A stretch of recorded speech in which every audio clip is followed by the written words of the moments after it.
तो ये रहा मेरा 1 लाख रुपए का डिजिटल गोल्ड सर्टिफिकेट। आप लोगों को कैसा लगा? क्या हुआ, अच्छा नहीं लगा? अरे हाँ, इससे अच्छा तो मैं फिजिकल गोल्ड ही ले लेता। कम से कम आप लोगों को मेरे सोने की अंगूठी और चेन दिखती तो सही। Welcome to our new series learn with Upstox. इस सीरीज में हम इन्वेस्टिंग को बहुत ही सिंपल और इजी बना देंगे। आप चाहे सोच रहे हो इन्वेस्ट करने का स्टॉक्स में, म्यूचुअल फंड्स में, आईपीओ में, डिजिटल गोल्ड में या रियल एस्टेट में, यहां आपको मिलेगी हर इन्वेस्टमेंट इंस्ट्रूमेंट की पूरी नॉलेज। और आज के इस वीडियो में हम डिस्कस करने वाले हैं बेसिक्स ऑफ डिजिटल गोल्ड। तो केवल यह सोच के कि अगर हम डिजिटल गोल्ड ले लेंगे तो वो फिजिकली हमारे पास नहीं होगा और इसलिए डिजिटल गोल्ड बेकार है और फिजिकल गोल्ड सही है, यह मान लेना ना ठीक नहीं होगा। तो आज हम इस वीडियो में जानेंगे कि डिजिटल गोल्ड और फिजिकल गोल्ड की क्या अच्छी बातें हैं और क्या बातें बुरी हैं, और अगर आपको इन्वेस्टमेंट करके अपने पैसों को बढ़ाना है तो इनमें से किसमें निवेश करना सही होगा। साथ ही आज आपको मैं बताऊंगा कि बाजार में कोई भी गोल्ड का भाव चल रहा हो, आप बाजार से 6-7% सस्ते 100% प्योरिटी वाला गोल्ड खरीद सकते हैं। यानी कि अगर बाजार में गोल्ड का रेट 50,000 का 10 ग्राम चल रहा है तो आप इस छोटी सी ट्रिक से गोल्ड को 47 या 48,000 में खरीद सकते हैं। तो आजकल आप लोगों ने देखा होगा कि कई सारी एप्स आ रही हैं मार्केट में जो आपको बताती हैं कि ये ऑप्शन सही है गोल्ड में इन्वेस्ट करने के लिए, या फिर बहुत सारे ब्लॉग्स में, वीडियोस में भी आजकल बताया जा रहा है कि डिजिटल गोल्ड में इन्वेस्ट करना चाहिए। ऐसे में मेरा ना एक थंब रूल है, वो ये कहता है कि जब कोई चीज आपको सबसे ज्यादा बेची जा रही हो उससे उतना ही दूर रहना चाहिए। तो आज मैं आपको बताने वाला हूं कि फिजिकल गोल्ड क्या है, डिजिटल गोल्ड क्या होता है और सॉवरेन गोल्ड बॉन्ड क्या होता है, और हम इन सब के प्रोज एंड कॉन्स जानने वाले हैं। लेकिन डिजिटल गोल्ड तक जाने से पहले हम ये जान लेते हैं कि फिजिकल गोल्ड में कोई आखिर क्यों इन्वेस्ट करेगा और उसकी क्या कमियां थी जिसकी वजह से डिजिटल गोल्ड में इन्वेस्ट करना पड़ा, ये प्रोडक्ट आया। और साथ ही जानेंगे किस हद तक डिजिटल गोल्ड उन कमियों को दूर करता है जो फिजिकल गोल्ड में है। तो आइए सबसे पहले जान लेते हैं कि फिजिकल गोल्ड में निवेश क्यों करना चाहिए। अगर आपको गोल्ड ज्वेलरी के फॉर्म में पहनना पसंद है तो फिजिकल गोल्ड लेना ही सही होगा। लेकिन क्या आपको पता है कि फिजिकल गोल्ड खरीदने के टाइम पर आप 10 से 15% तो सिर्फ मेकिंग चार्जेस ही दे देते हैं। यानी 50,000 का सोना खरीदने पे 10,000 के आसपास तो आपका मेकिंग चार्जेस हो सकता है। इतना ही नहीं, आप 3% जीएसटी भी अलग से देते हैं गोल्ड के भाव के ऊपर। साथ ही साथ हमेशा फिजिकल गोल्ड का चोरी होने का डर तो बना ही रहता है, और जब आप बेचने जाते हैं तो अलग से आपको मेल्टिंग चार्जेस भी देना पड़ जाता है, जिससे आपको गोल्ड की एक्चुअल वैल्यू से कम रुपए मिलते हैं। और सबसे बड़ी दिक्कत यह है कि आप 100 रुपए या 500 रुपए का सोना नहीं खरीद सकते, आपको कम से कम 1 ग्राम तो लेना ही पड़ेगा। यानी कि 5,000 का सोना तो आपको आजकल लेना ही पड़ेगा। आपको इससे रेगुलर इनकम भी नहीं मिलती, यानी कि अगर आपने गोल्ड खरीद लिया तो आपको कोई मंथली या एनुअली पेमेंट नहीं मिलती। आपको प्रॉफिट का लाभ तभी मिलता है जब उस गोल्ड को बढ़े हुए दाम पर आप बेच पाते हैं। तो मतलब फिजिकल गोल्ड खरीदने से मुझे एक्स्ट्रा चार्जेस और जीएसटी देना पड़ता है, जिससे गोल्ड की एक्चुअल वैल्यू 5,000 से 8,000 रुपए महंगी हो जाती है। मैं इसको कम क्वांटिटी में नहीं खरीद सकता, इसकी सेफ्टी का इशू हमेशा बना रहेगा और इस पर कोई रेगुलर इनकम भी रिसीव मुझे नहीं होने वाली है। तो अब बात करते हैं डिजिटल गोल्ड की। तो अब जानते हैं कि डिजिटल गोल्ड इनमें से किन कमियों को दूर करता है, और वो समझते समझते ना आप ये भी समझ जाएंगे कि डिजिटल गोल्ड आखिर होता क्या है। पहले बात करते हैं हम सेफ्टी की। तो डिजिटल गोल्ड को बैंक ट्रांसफर से समझते हैं। मान लीजिए आपके पास एचडीएफसी बैंक का अकाउंट है और आपको अपने दोस्त को 1,000 रुपए भेजने हैं, तो आप अपना ऐप खोलेंगे और यूपीआई एनईएफटी करेंगे और पैसा वहां चला जाएगा। अब जब आपने अकाउंट से पैसा अपने दोस्त के अकाउंट में भेजा तो ये अकाउंटिंग एंट्री हो गई इलेक्ट्रॉनिकली।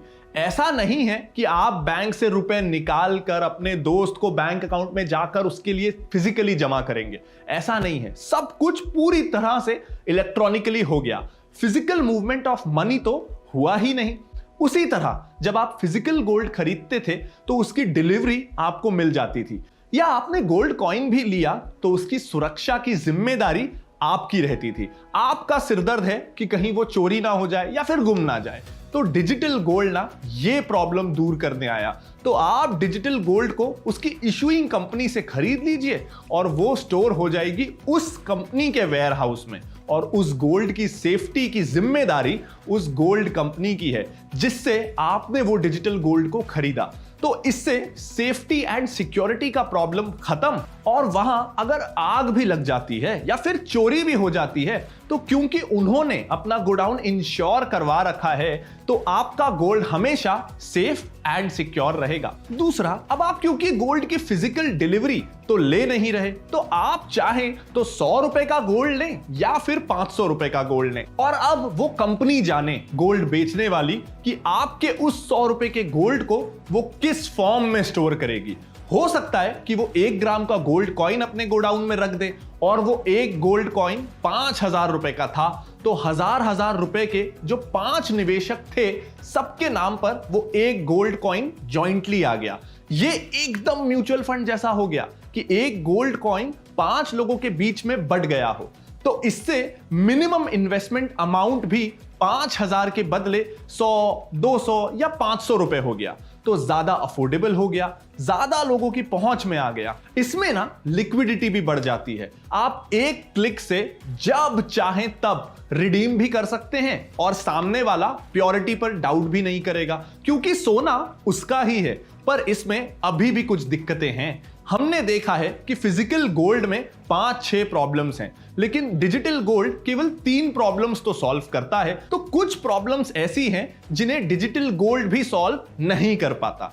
सबसे पहला इशू है टैक्सेशन। इसमें भी आपको 3% जीएसटी देना पड़ जाता है। दूसरा इशू है रेगुलर इनकम का।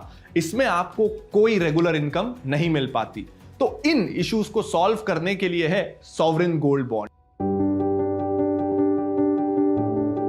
तो सॉवरेन गोल्ड बॉन्ड्स को खरीदते टाइम आपको कोई एक्स्ट्रा चार्ज नहीं देना पड़ता। सेम चीज डिजिटल गोल्ड में देखी गई थी, लेकिन सबसे अच्छी बात यह है कि इस पे सॉवरेन गोल्ड बॉन्ड पे आपको कोई जीएसटी नहीं लगता, जिससे गोल्ड बॉन्ड खरीदते टाइम आपको एक्स्ट्रा रुपए देने बिल्कुल नहीं पड़ते। साथ में सबसे कमाल की बात यह है कि इस पे आपको 2.5% का एनुअल इंटरेस्ट भी मिलता है, जो एक इनकम सोर्स की तरह काम करता है। यानी आपने अपना सोना खरीदा और उस पर 2.5% ब्याज भी आपको मिलेगा। यह सॉवरेन गोल्ड बॉन्ड एक ऐसी स्कीम है जो आपको सेविंग्स अकाउंट जितना रिटर्न तो दे ही रही है, लेकिन गोल्ड प्राइस का कैपिटल एप्रिसिएशन भी उसका आपको पूरा फायदा मिल रहा है। तो यह बहुत अच्छा इंस्ट्रूमेंट है।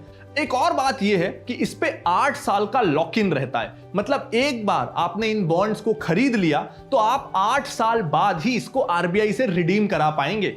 ये सारा प्रोसेस ऑनलाइन ही होता है और काफी सिंपल है।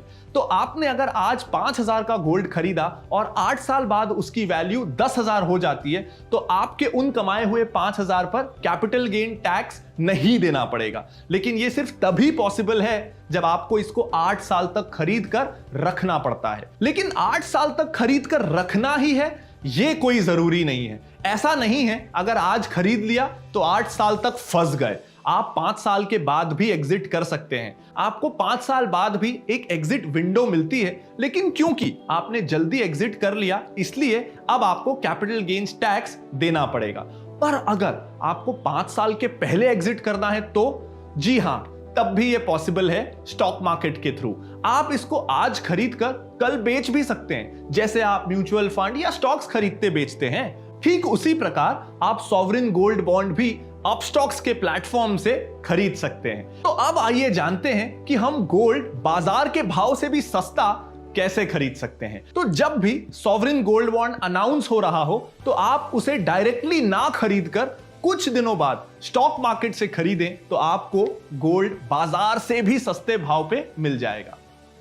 So thank you for watching this video on basics of digital gold from our Learn with Upstox series. अगर ये आपको वीडियो पसंद आया हो तो इसे लाइक जरूर कर दीजिएगा और अपनी फ्रेंड्स और फैमिली के साथ इसे शेयर करना बिल्कुल मत भूलिएगा। और हर एक नए वीडियो की नोटिफिकेशन और अपस्टॉक्स की लेटेस्ट अपडेट्स एंजॉय करने के लिए आप इस चैनल को सब्सक्राइब जरूर कर लीजिएगा। Thank you.